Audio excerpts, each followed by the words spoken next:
Have you ever noticed that it's hard to get duct tape off a cat?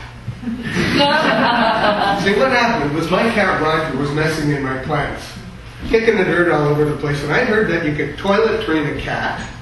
And so I took Roger and I held him over the toilet, and he wouldn't go. So I got duct tape. And I duct taped Roger to the toilet seat with his legs kind of straddling the seat. And then I went and watched TV.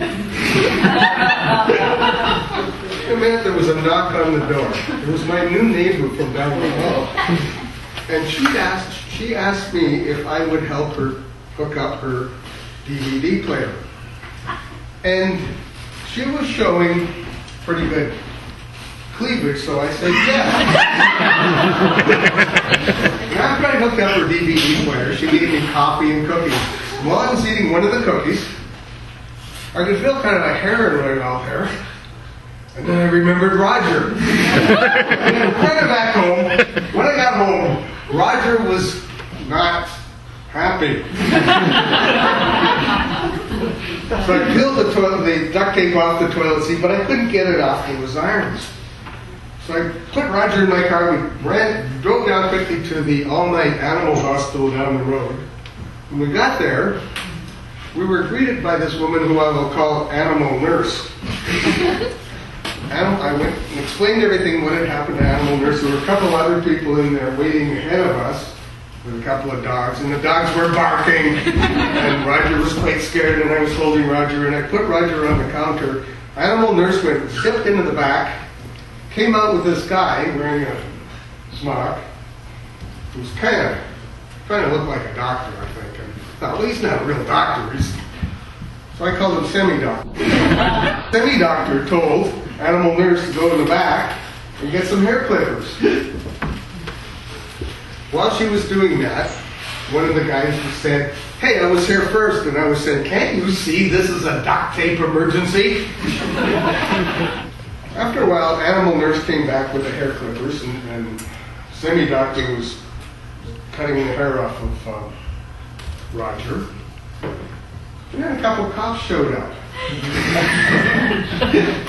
And one of the cops says, as they do, "What seems to be the problem?" And Animal Nurse said, "Well, what?" Cop walked over and looked at Roger being clipped there. And then one of them got on the phone to the police station. Started talking. And the dogs kept barking. It's not very much fun right there. And then I heard the cop who was talking to the police station say, "Can I have your driver's license, please?" Driver's license? Give me my driver's license.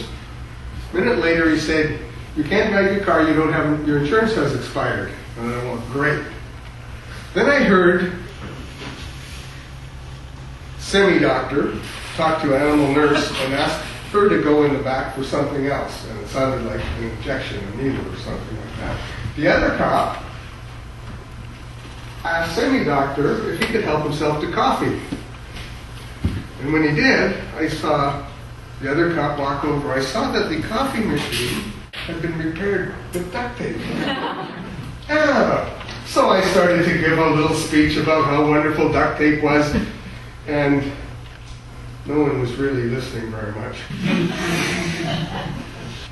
Animal Nurse came out. Semi-Doctor gave an injection to Roger, and just before Roger closed his eyes, I could see him look at me with a look like, "I'll get you."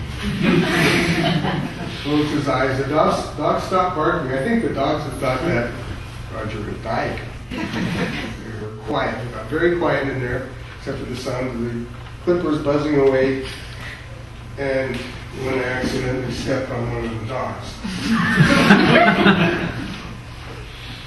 After a while, it was all over. The police left. Oh, before the police left. The cop who was talking to the police station hung up and said to Animal Nurse, Well, if it's for training purposes, it's not illegal. An animal nurse walked over real fast like that, and then she walked back real fast and said, well, it should be. It was all over finally. We left. I smiled at animal nurse at that point, but she did not smile back. As I started walking home, I realized that it takes a lot longer to walk home than it does to drive somewhere. Especially when you're carrying an unconscious cat. I had some time to think about things. I got to meet Miss Cleavage. I think she likes me. And then I thought, I better not invite her over until the fur grows back on Roger's leg. And as we kept walking, I realized that I'd have to get insurance on my car. I had to pay semi-doctor $273, and he's not even a real doctor. As we got closer, Roger started to wake up. We got into my apartment. I looked at the mirror beside my door. I held Roger awake. I didn't think he was ready to see something. And I looked in the mirror, and I thought to myself, as I looked in the mirror, sort of looking in the mirror, but around this long strip of duct tape. I thought to myself, duct tape is good for a lot of things, but it's not good for everything.